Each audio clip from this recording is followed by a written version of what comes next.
accelerating their efforts to sign Manchester United forward Rasmus Højlund, and early next week may prove decisive in deciding where the young striker plays his football this season.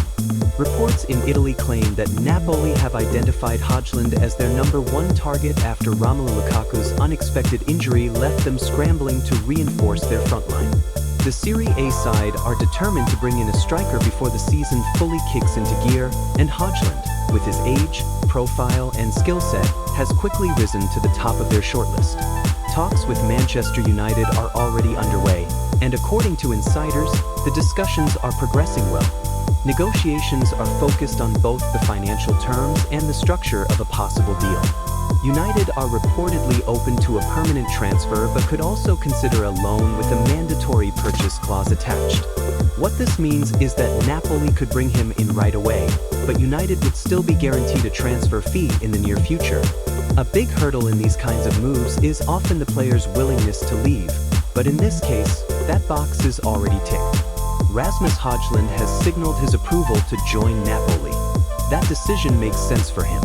After all, his chances of regular football at Old Trafford appear limited following the arrival of Benjamin Sesko, the Slovenian striker who United signed earlier this month.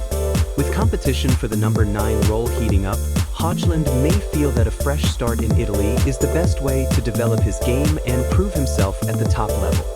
Now, why does this story matter so much? Let's break it down piece by piece. For Napoli, the timing could not be more critical. Romelu Lukaku's injury has left them without their most experienced striker. Going into a new Serie A season and also preparing for European competition, they cannot afford to enter a run of games without a proper focal point in attack. Their squad has plenty of creativity in midfield and wide areas, but without a natural striker, they risk dropping points early. That is why securing Højlund is not just about long-term planning, it's a short-term emergency as well. From Manchester United's perspective, there's a different dynamic at play. The club spent heavily last season to secure Højlund's services, but his first year at Old Trafford was mixed. He showed flashes of quality, especially in European fixtures, but his goal tally in the Premier League was below expectations. Combine that with Sesko's arrival, and suddenly Højlund looks like a player who might not feature prominently in Erik ten Hag's immediate plans. Selling him, or even loaning him with an obligation to buy, offers several advantages to United. First, it eases the wage bill and provides some financial flexibility. Second, it reduces the logjam in the striker position, making it easier for Ten Hag to focus on his preferred choices without leaving a young player frustrated on the bench. And third, if Napoli agree to an obligation to buy clause, United can recoup a sizable portion of their initial outlay, which could then be reinvested elsewhere in the squad, possibly in midfield or in defensive reinforcements. For Højlund himself, this could be a career-defining moment. At just 21 years old, he is still very much in the developmental stage of his career. Regular minutes are essential if he is to fulfill the potential that scouts saw in him during his time in Austria and Italy before moving to England. A move to Napoli could give him that platform. Serie A has historically been a league where strikers can grow tactically, sharpen their finishing, and become more complete forwards. The pace and defensive organization in Italy could push him to evolve in ways that might have been difficult at United, where pressure and competition are always sky high. It's also important to consider the cultural aspect. Italian clubs have a strong track record of nurturing young forwards. Napoli, in particular, have developed a reputation for attacking football under recent managers, and Højlund could thrive in a system built to create chances for a striker who can run in behind, hold up play, and finish clinically. Now, all this sets the stage for what could happen on Monday. Reports suggest that both clubs are aiming to make decisive progress at the start of the week.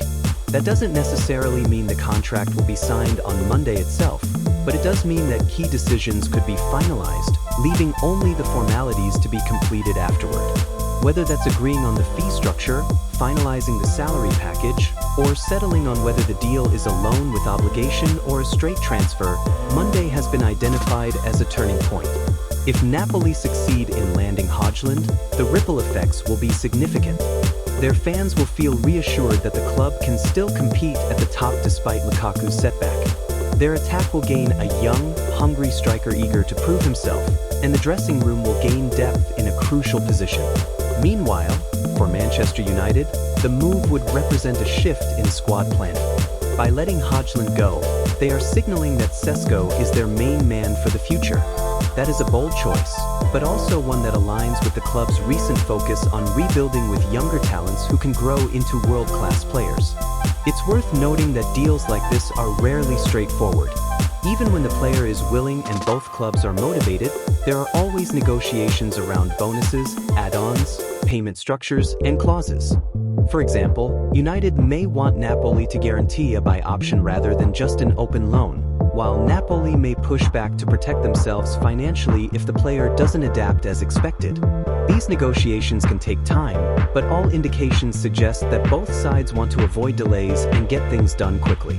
Looking back at Højlund's journey, this possible transfer also reflects the unpredictability of football careers. A year ago, he was being hailed as one of United's big signings of the summer, seen as the answer to their long-standing striker problem.